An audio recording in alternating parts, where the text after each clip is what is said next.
ঈদ আসে, ঈদ যায়, কোরবানি যায়, আকিকা যায়, বিয়ের অনুষ্ঠান যায়, কত বড় বড় মুরগির রান আমরা খাই, কত মিষ্টি পোলাও খাই। ওরা কি খেয়ে বেঁচে আছে যে দেখবেন, ওর আব্বা নাই, সড়ক দুর্ঘটনায় মারা গেছে, বাপ মা নাই, চাচা বাচ্চাটাকে দিয়ে আসছে দিনখানায়, আছে না নাই? ওরে আদর করার কেউ নাই। এতিমরা যে সমাজে কি সুবিধা বঞ্চিত, এটা এতিম ছাড়া কেউ টের পাবে? আপনি সুযোগ হলে যাবেন, কিছু টাকা দিয়ে আসবেন, মাথায় হাত বুলিয়ে দিবেন, আপনার ঘরটারে জান্নাতি ঘর বানায় দিবেন কে? হুজুর আপনি যে বললেন তাহাজ্জুদের নামাজ পড়ে প্রেমিকা চাওয়া যাবে না, কিন্তু হাদিসে তো আছে নেককার স্ত্রীর জন্য তাহাজ্জুদের নামাজ পড়া যাবে।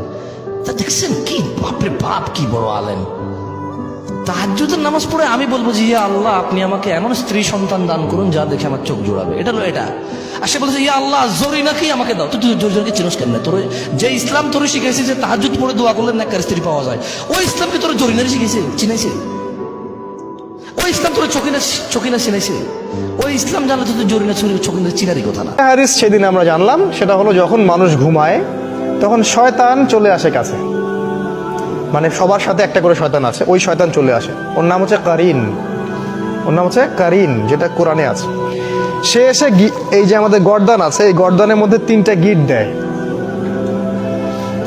এবং প্রতিটা গিটের সাথে সে বলে তোমার সামনে দীর্ঘ রাত তুমি ঘুমাও, তোমার সামনে দীর্ঘ রাত তুমি ঘুমাও, তোমার সামনে দীর্ঘ রাত তুমি ঘুমাও, আরামে ঘুমাও।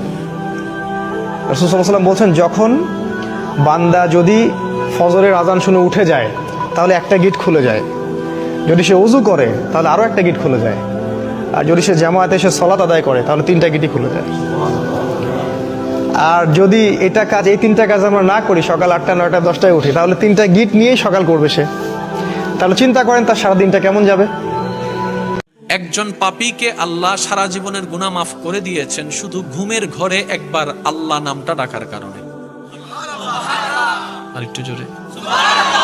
হাসরের ময়দানে একজন বান্দাকে আল্লাহ জান্নাত দান করবেন শুধু সে ঘুমের ভিতরে আল্লাহ বলে ডেকেছিল।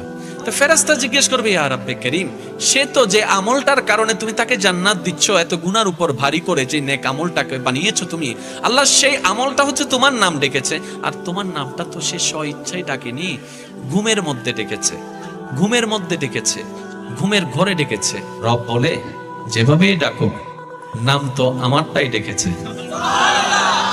যেভাবে ডাকুক নাম তো আমারটাই ডেকেছে, নাম তো আমারটাই ডেকেছে, আর আমি তার ওই নামটা টাকাকে কবুল করেছি। ও ফেরেশতা, এক পাল্লায় সেই নামটার ওজন রাখো, আরেক পাল্লা তার সারা জীবনের গুনাহকে রাখো। সেই দিন হাসরের ময়দানে ওই একটা নাম ডাকাটাই বাড়ি হয়ে যাবে। সুবহানাল্লাহ। আমরা নিজের চোখে নিজের বড় মনে করি, এরকম ডাকাইত আছে না নাই? নিজেরাই নিজে মনে করে কত বড় সাহেব, লাট সাহেব। মান তাওয়াদা তারাফা, এটা হচ্ছে সুন্নাতুল্লাহি ফিল আরদ। মান তাওয়াদা তারাফা, যে নিচে নেমে থাকতে চায় আল্লাহ ওরা টেনে উপরে উঠায়, আর যে খালি উঠতে চায়, হিংসা করে অহংকার করে উপরে ঠেলতে চায়, ওরা নিচে নামায় দেয় কে?